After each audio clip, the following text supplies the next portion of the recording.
감사합니다.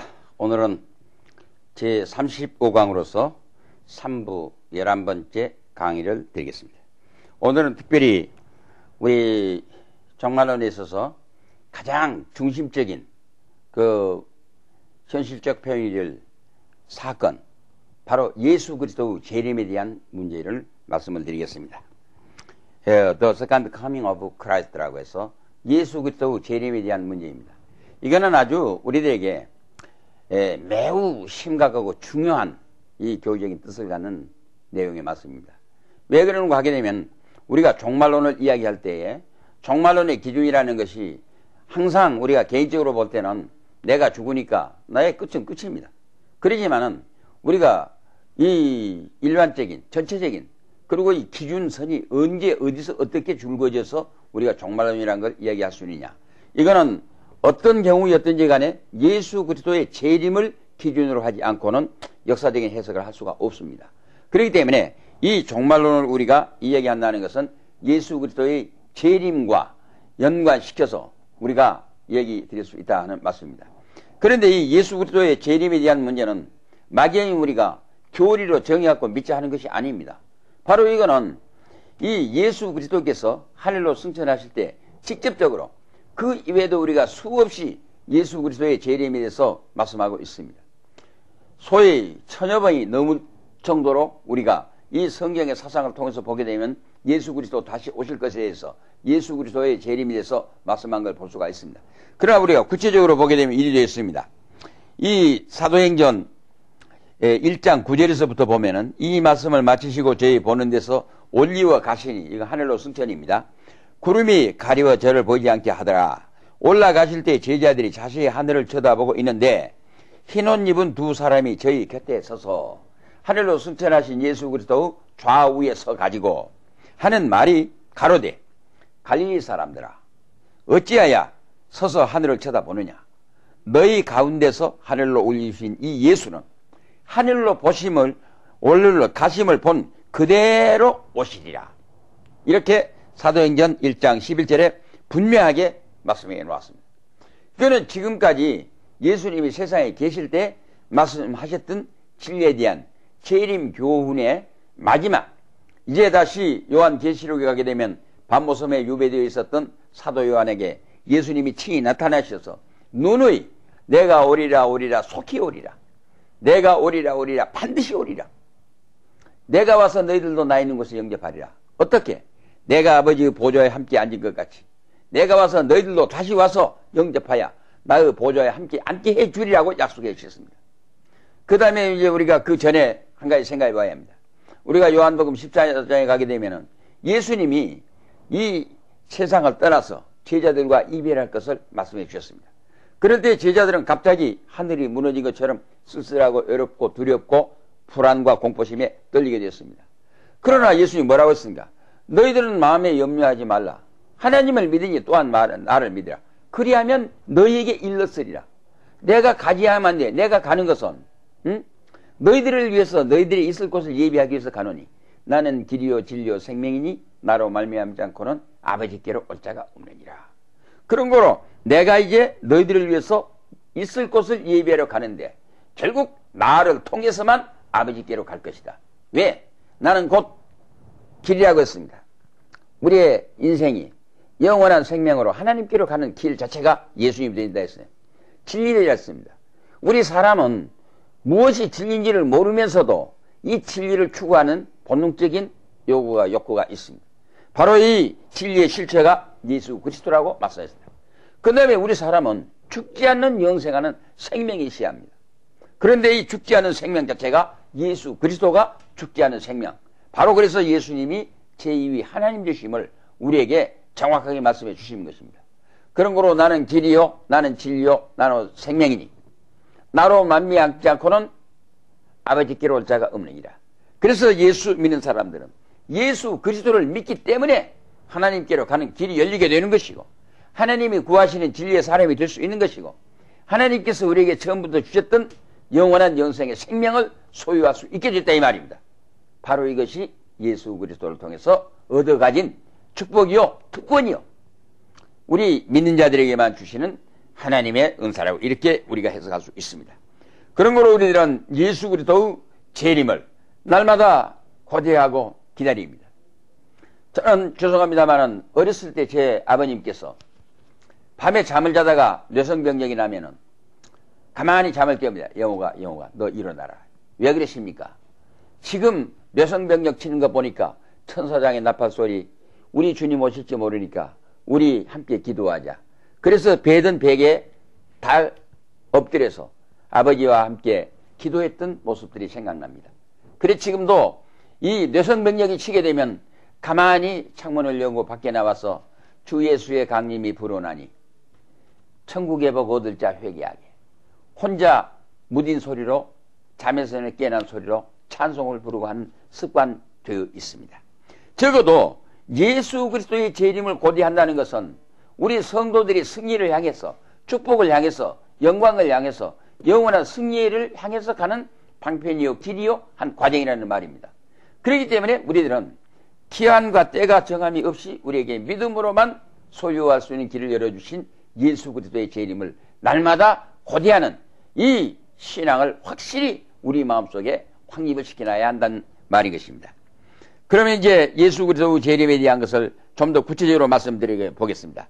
첫째는 예수께서는 자신의 재림에 대해서 수없이 말씀하셨다고 하는 거, 여태까지 제가 얘기 드렸습니다만은 대표적으로 마태복음 24장 30절, 25장 19절, 31절, 26장 64절, 요한복음 14장 3절, 그 이외에 사도들이라든가 모든 성경의 사상, 그리고 요한계시록 전체 모든 내용들이 예수 그리스도의 사건 가운데 재림에 대한 것을 너무도 정확하게 말씀해 놓았습니다. 그런 거로 우리 예수 믿는 사람들이 예수 그리스도를 영접할 준비해야 합니다. 다시 얘기 드립니다.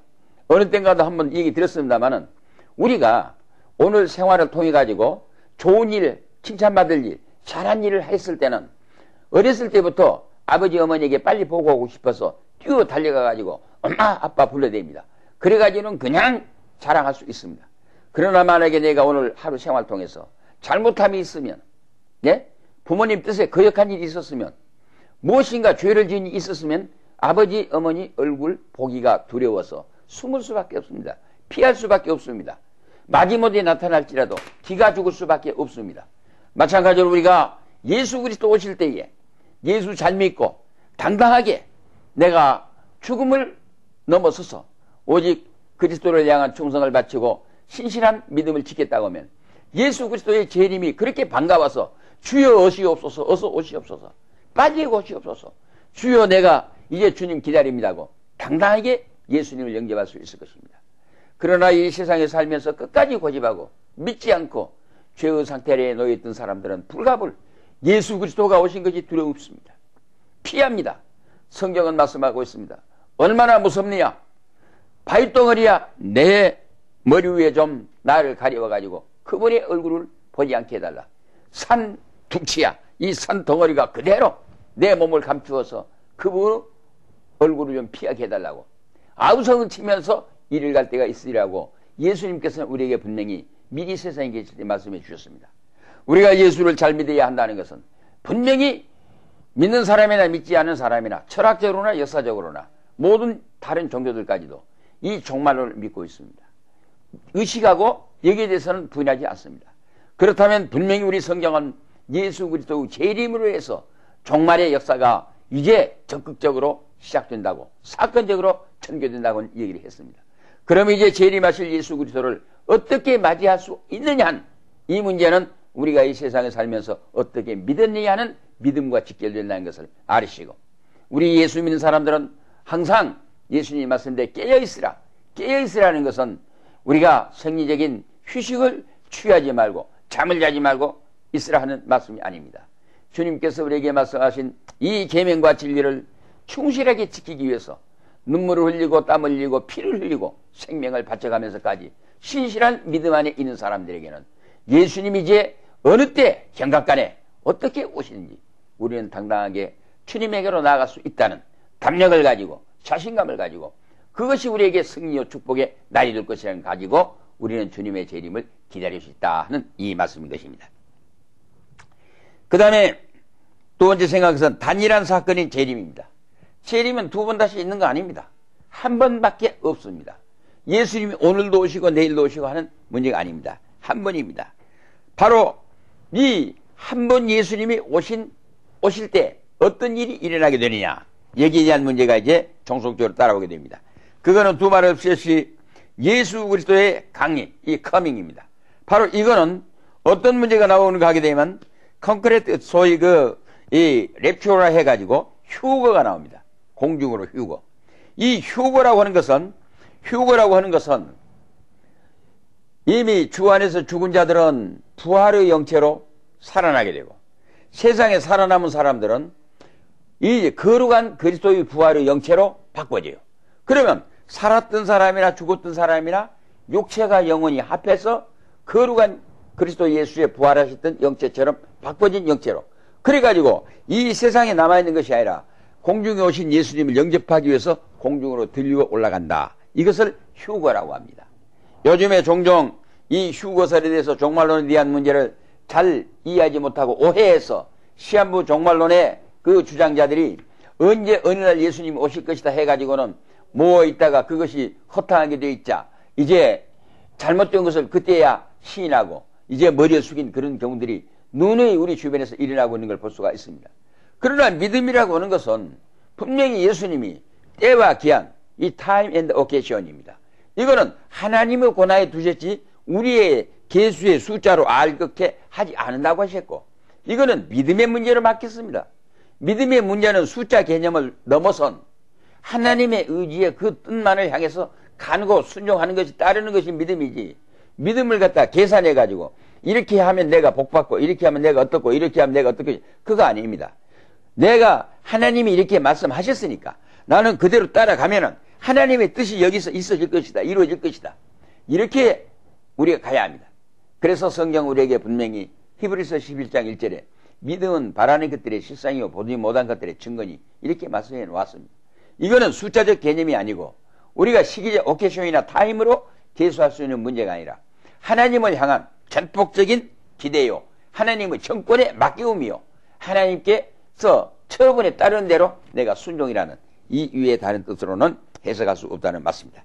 그래야 성도들을 위한 강림이 나타나는데, 바로 이 부활의 영체로 예수 그리스도가 공중에 오실 때 이 주 안에서 죽은 자들과 살아남은 성도들이 영체로 변화해서 공중에서 이제 그러면은 이 세 가지 상태의 모임이 됩니다. 만남이 됩니다. 즉 하늘로 승천하셨던 예수 그리스도를 만나게 되고, 내가 부활의 영체, 이 호련이 변화해서 영체로 바꿔서 공중에 들려 올라가게 되면은 재림하신 예수님을 내가 만나보게 되고, 그 다음에 이미 우리 아버지 어머니 앞서간 고인들, 천지창조 인간 역사 이래 하나님 안에서 구원받은 모든 성도들을 예수 그리스도와 함께 만나본다 이 말입니다. 그러니까 죽은 자와 산 자와 그리스도가 같이 이렇게 한 자리에서 만나본다. 그럴 때는 이미 만나봄에 대한 것은 예수 그리스도 부활의 영체처럼, 이 부활의 영체라는 건 무엇입니까? 예수님이 이 세상에 계실 때 배고팠습니다.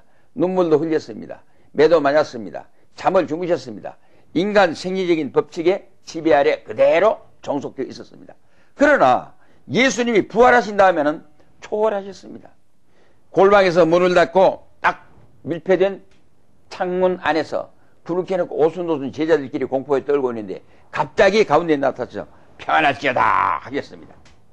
그거는 누가 문을 열어줘서 아닙니다. 문틈으로 들어온 것이 아니라 시공계 제한을 초월하신 예수 그리스도의 거룩한 부활의 영체를 이야기합니다.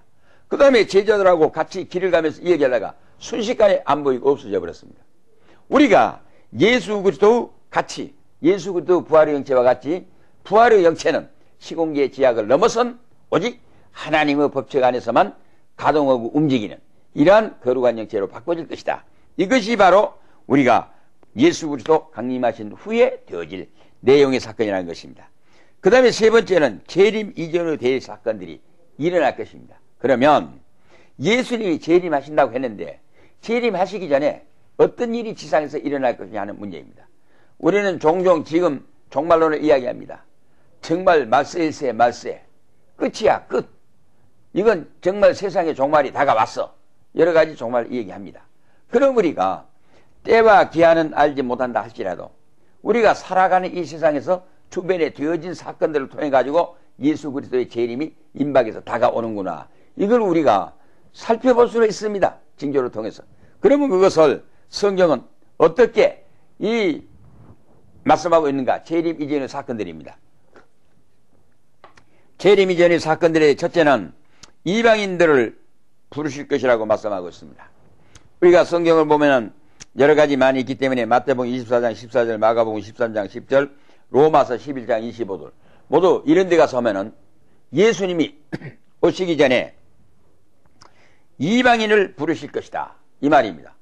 바로 이 말씀은 예수님이 사도행전 1장 8절에 땅끝까지 이르러서 온 예루살렘과 온 유대와 사마리아와 땅끝까지 이르러서 내 증인이 되리라. 다시 마태복음 24장 12절에 가면은 땅끝까지 복음이 전파된 후에야 인자가 오리라. 그리고 다시 왜 전파되어야 하느냐? 모든 사람들에게 증거를 제시해 주기 위해서 믿어야 할 이유를 제시해 주고 심판해야 하지 않겠습니까? 그래서 땅끝까지 이르러서 복음이 증거된다고 했습니다. 여러분, 이제 우리 이거 알아야 합니다. 우리 기독교의 성경책, 이 성경은 전 세계 지금까지 항상 연년이 베스트셀러로 나오는 책입니다. 그리고 이 책이 지금 제가 알기로는 1953년도에 제가 이 한치진 박사님의 종교철학을 공부를 했는데 그 종교철학에 숫자가 나와 있기를 2381방언으로 번역이 되어 있는 책이라고 했습니다. 그러면 그 다음에도 많은 2000 몇백인이 많이 나왔으면 지금은 최소한 3000방언 이상으로 이 지구상에 있는 이 언어, 랭귀지입니다. 3000개 이상의 언어로 번역된 책 찾으라고 이 성경밖에 없습니다. 그러면 이거는 무엇입니까? 만민들에게 예수 그리스도의 진리에 대한 걸 이미 다 선포했다 이 말입니다. 그렇기 때문에 지금은 동서남북 할 것 없이 전 세계 인류들이 예수 그리스도를 모르는 사람들이 없습니다. 이거는 바로 예수님께서 이방인들에게 복음을 전해서 그들을 전부 초청하여 그들을 구원의 반열에 동참케 하리라. 바로 여기 이방인들을 부르실 것이라는 것을 바로 성경 그대로 말씀한 사건이 이루어져 가고 있는 현실이라는 우리가 알아야 합니다. 그런 거로 땅끝까지 복음이 전파되면은 바로 전파된다는 이 사건 자체가 예수님의 재림이 임박했다 하는 걸 알게 한다는 말씀입니다. 그 다음에 두 번째는 이스라엘의 전체적인 회심입니다. 이스라엘 나라 사람들이 예수 그리스도를 메시아가 아니라고 해서 죽였습니다. 그런데 지금까지도 유대교 주의자들은 예수님에 대한 메시아, 예수님에 대한 메시아라는 건 구주 되심과 하나님의 아들 되신 제2의 하나님 아들 되심을 거부하고 있습니다. 그런데 보십시오. 이 성경 말씀이 이루어져 가고 있습니다. 왜 그렇습니까? 이거 알아야 합니다.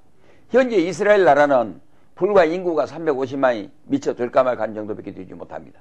그 주변을 둘러싸고 있는 아랍권의 사람들은 수치로 봤을 때 1억이 넘는 숫자입니다. 그래가지고 1억이 넘는 숫자, 이스라엘 나라가 추후 70년의 예루살렘 성전 폐망과 함께 영영 망해가지고 약 2000년 가까운 세월, 적어도 1900년 이상 동안을 전 세계 국토가 없이 전 세계 떠돌이가 되어버렸습니다. 성전 폐망과 함께 쫓겨나가지고 방황하면서 전 인류의 떠돌이가 되었습니다. 그런데 1948년 이 벤구리온 수상에 의해 가지고 이스라엘 나라가 독립을 쟁취할 때에 비로소 지금 예루살렘을 중심으로 한 유대인들이 들어와서 정착하면서 이스라엘이라고 하는 나라를 선포해서 당당한 유엔 가민 국가가 되었습니다. 그런데 국토를 갖지 못하고 종교, 하나님을 향한 믿음, 선택, 우리는 초이스, 소위 하나님의 섬이라는 것, 그 다음에 역사, 그 다음에 열심히 노력한 그 자기들의 그 교육, 이런 것만을 가지고 공중에 떠돌았던 이스라엘 민족입니다. 그럼에도 불구하고 그 민족들이 그 길을 바로 걸어 나오다가 이제 약 1900년 후에서 이제 하나님이 아브라함을 통해서 약속했던 우리 땅이다 해갖고 돌아와서 이스라엘 나라 건국했지 않습니까?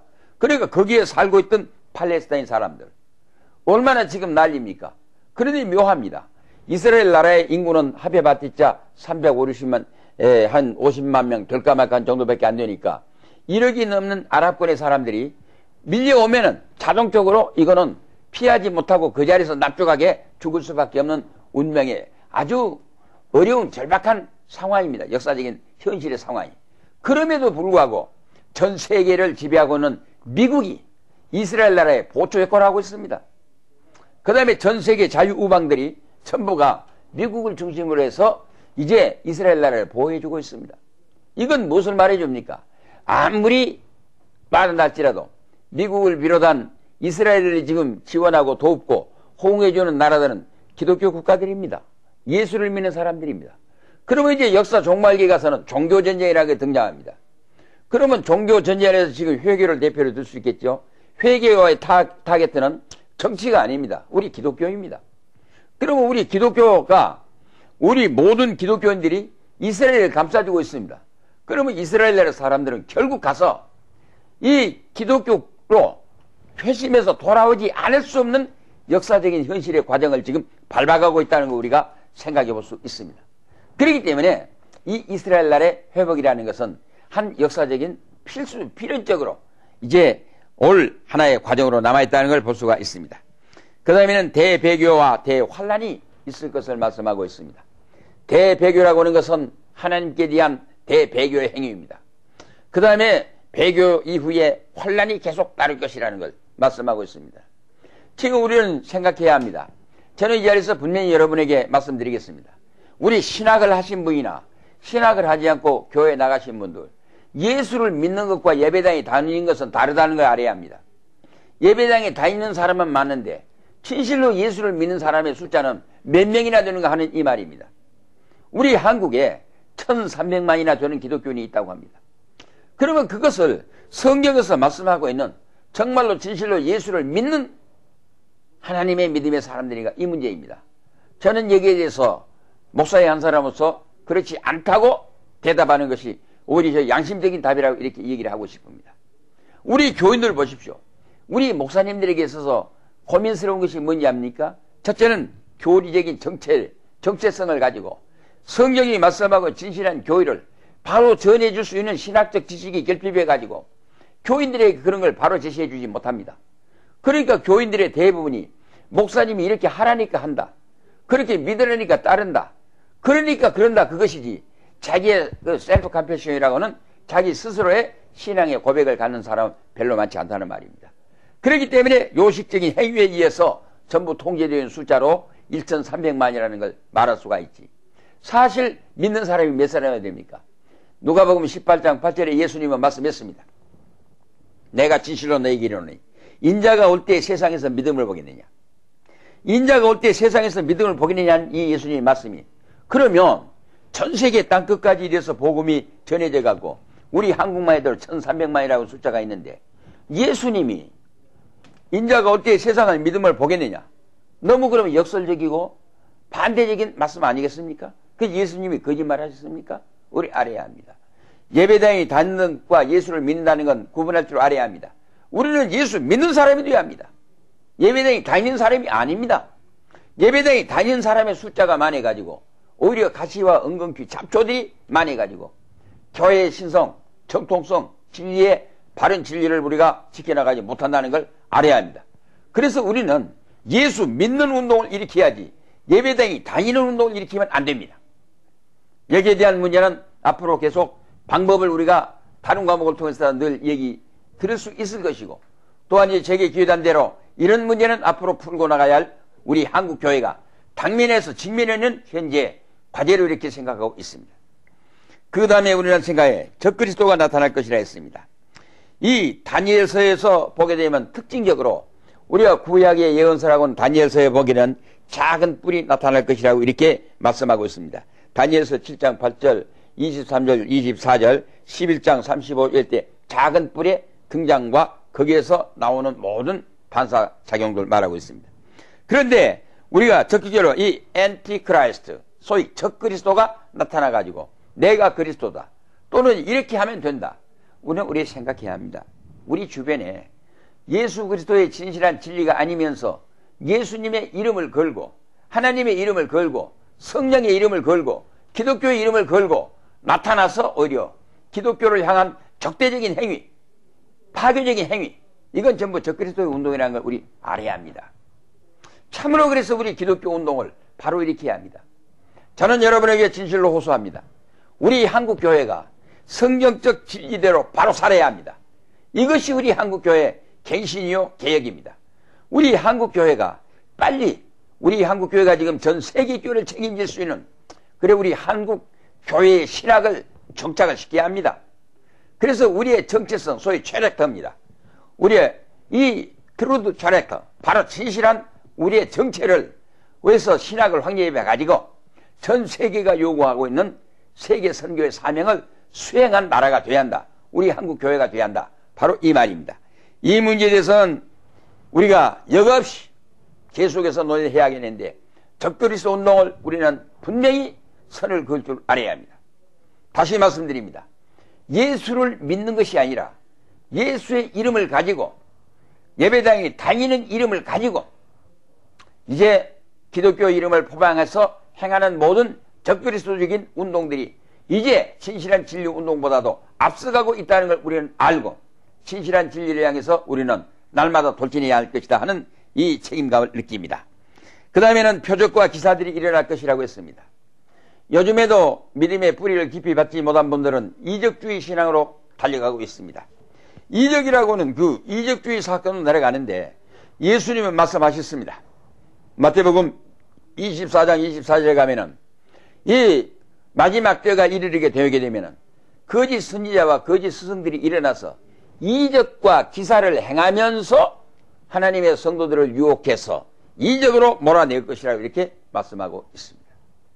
그런데 좀 더 적극적으로 이 역사 종말기적인 특징의 이적과 기사의 사건에 대해서 예수님께서는 요한계시록 13장 13절에 심지어는 하늘에서 불을 끄집어 내리는 이적을 행하면서 유혹할 것이라고 이렇게 우리에게 예고해 주셨습니다.